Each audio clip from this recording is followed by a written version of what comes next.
esteja convosco. Ele está no meio de nós. Proclamação do Evangelho de Jesus Cristo segundo São Lucas. Glória a vós, Senhor.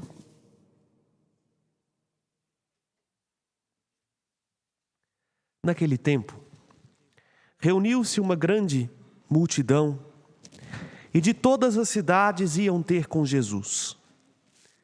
Então ele contou esta parábola. O semeador saiu para semear sua semente.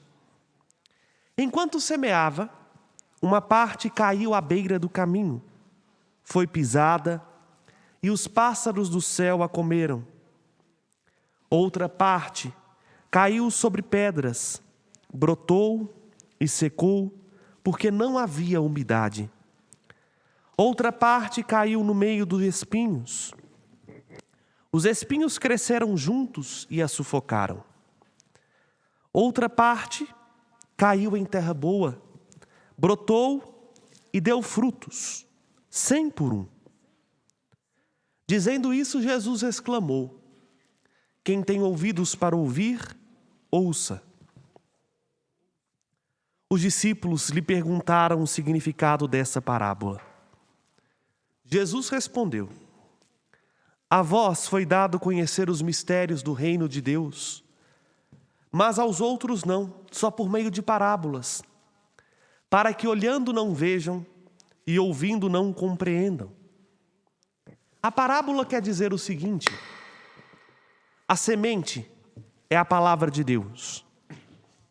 Os que estão à beira do caminho são aqueles que ouviram, mas depois de um tempo vem o diabo e tira a palavra do coração deles, para que não acreditem e não se salvem. Os que estão sobre a pedra são aqueles que, ouvindo, acolhem a palavra com alegria, mas eles não têm raiz. Por um momento acreditam, mas na hora da tentação voltam atrás. Aquele que caiu entre os espinhos são os que ouvem, mas com o passar do tempo são sufocados pelas preocupações, pela riqueza e pelos prazeres da vida e não chegam a amadurecer. O que caiu em terra boa são aqueles que, ouvindo com um coração bom e generoso, conservam a palavra e dão fruto na perseverança. Palavra da salvação. Glória a vós, Senhor. Pecados.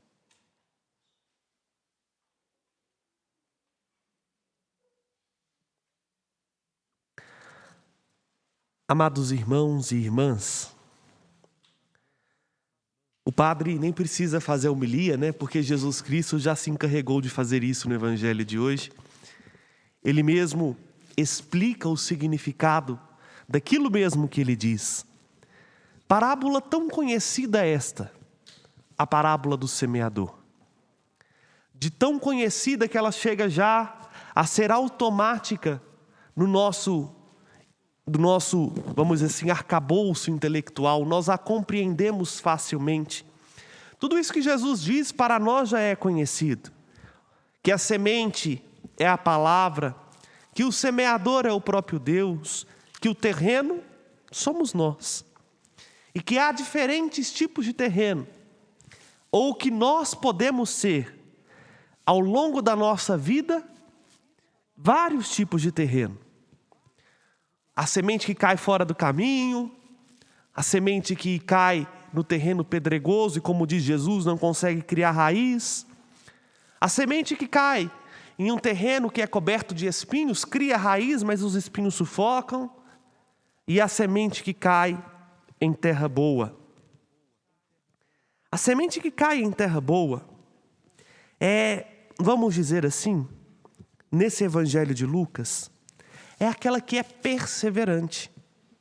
E é assim que eu gostaria de refletir com vocês na manhã deste sábado. A partir do versículo 15 do capítulo 8 do Evangelho de Lucas que foi proclamado. Jesus disse: e o que caiu em terra boa são aqueles que, com um coração bom e generoso, conservam a palavra e dão frutos na perseverança. Irmãos, esquecemos-nos muito facilmente que para mantermos-nos em estado de graça, que para conservar uma vida santa, é necessário da nossa parte um esforço constante. Perseverar é talvez o desafio mais desafiador, até hiperbólico, mais difícil para nós. Porque é verdade aquilo que Dom Helder Câmara dizia: é uma graça começar bem. Graça ainda maior é continuar bem. Mas a graça das graças é não desistir. A palavra de Deus constantemente se comunica a nós. E esta palavra tem em si força para produzir em nós tudo o que é necessário para sermos salvos e sermos felizes. Mas o que pega na maioria das vezes é a nossa inconstância. Facilmente as seduções do mundo, as preocupações com o que vestir, com o que comer, com o dinheiro na conta, com o medicamento, com aquilo outro. Ou então, aquilo que está lá dentro de nós, os nossos instintos, a busca do prazer, como vai dizer São Paulo, a busca da riqueza, as preocupações mundanas, vão fazendo que a gente desanime. É muito fácil desistir de ser santo. É muito fácil desistir das coisas de Deus, talvez por ser tão simples e, às vezes, tão corriqueiro, que a gente não consegue ter o encanto do extraordinário. E isso, cada vez mais no mundo em que vivemos, tem se perdido. A gente não consegue mais parar para contemplar, por exemplo, a beleza do céu. E quando eu estou falando do céu, não estou falando só da vida eterna, estou falando desse céu azul que está aí sobre nós mesmos. A gente não consegue mais encantar-se com uma flor. Parece que não faz mais diferença para nós as coisas criadas. Poucas são as pessoas que se deixam comover hoje com o sorriso de uma criança, ou mesmo com o brilho do olhar de alguém que está alegre. As coisas de Deus são tão simples, tão cotidianas, que se a gente não persevera no amor, corre o risco de passar por nós desapercebido. É por isso que às vezes nós não damos frutos. É por isso que às vezes nós estamos numa aridez intransponível, porque nos falta a perseverança. Aqui preciso recordar aquilo que a palavra perseverança significa no seu significado mais etimológico e primeiro. Perseverum. Tudo aquilo que começa com per vem do latim. Per é um prefixo que significa que é feito do início ao fim. Por exemplo, perfeito é algo que foi feito do início ao fim, está acabado. Perseverar é algo que precisa ser do início ao fim, e aí nós precisamos lembrar o que é isso. Severo. Severo perdeu um pouco o sentido para nós. Soa-se como algo mal, não é? Mas severum no latim significa uma certa constância. Se a gente chama alguém de severo, não é porque a pessoa é má, é porque a pessoa é constante. Entendam isso. Ela não desiste de algo. O severo é aquele que às vezes é mau e a vida inteira é mau. Por isso nós falamos, fulano é severo. Perseverar significa ser do início ao fim decidido, severo consigo mesmo, constante no seu propósito. É por isso que São Paulo vai orientar Timóteo na primeira leitura que escutamos. E orienta Timóteo a partir da perseverança de Cristo. Jesus Cristo foi severo Jesus Cristo foi constante e não desanimou, não desistiu de nós, da nossa salvação. E aí diz São Paulo, mesmo diante de Pôncio Pilatos, ele deu bom testemunho da verdade. Portanto, meu jovem, guarda o mandamento do Senhor íntegro e sem mancha, até a manifestação gloriosa de nosso Senhor Jesus Cristo. Vejam, São Paulo está falando para Timóteo aquilo que Jesus diz no Evangelho. Os frutos dependem da nossa perseverança.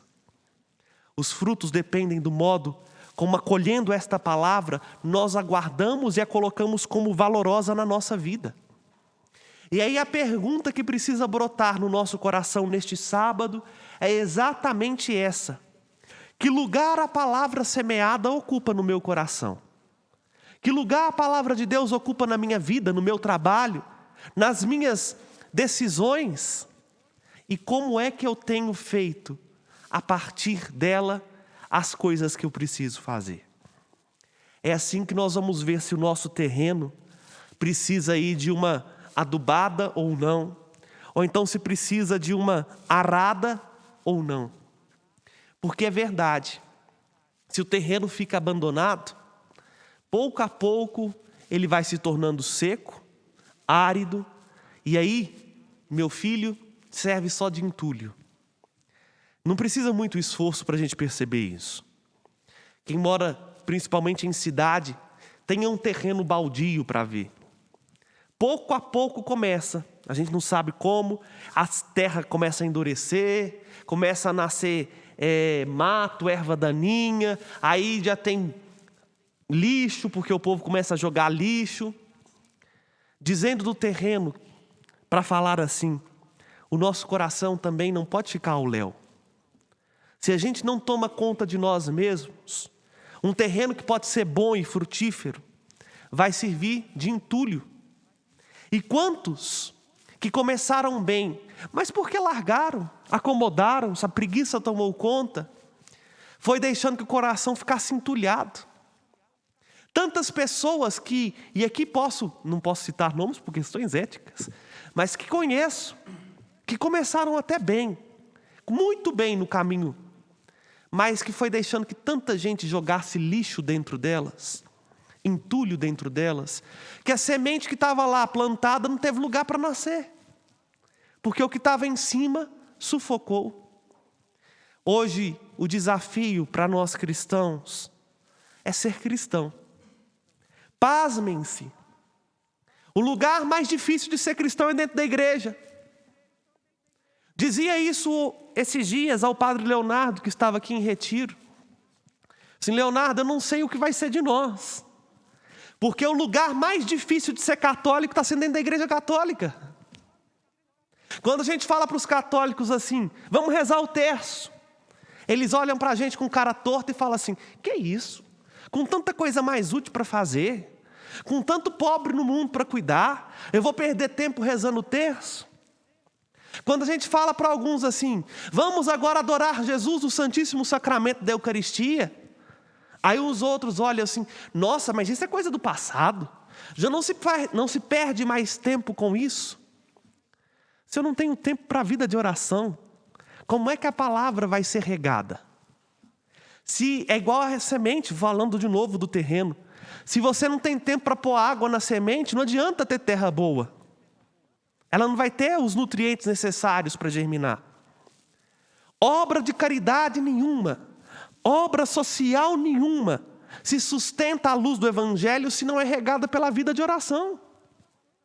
Pouco a pouco ela esvai, e aí corre o risco da igreja virar uma grande ONG, um grande partidão político, e não aquilo que ela é, caminho de salvação, sinal de salvação para o mundo. Se nós não olharmos para nós mesmos com sinceridade e percebermos aquilo que a gente precisa ter, a severidão, a coragem, a constância de manter e ao mesmo tempo a força necessária para arrancar de nós, os bons frutos que Deus espera que nós produzamos não serão frutos que alimentem a nós e ao mundo. Porque eles não vão brotar. E se brotar, vão ser minguados. porque faltou a perseverança do cuidado, a perseverança da vigilância e a força dos nutrientes necessários para que a semente que foi plantada em nós no nosso batismo dê frutos e frutos que permaneçam para a vida. Examinemo-nos a nós mesmos não com um negativismo ou para termos uma consciência pesada. Não é isso que Deus espera de nós.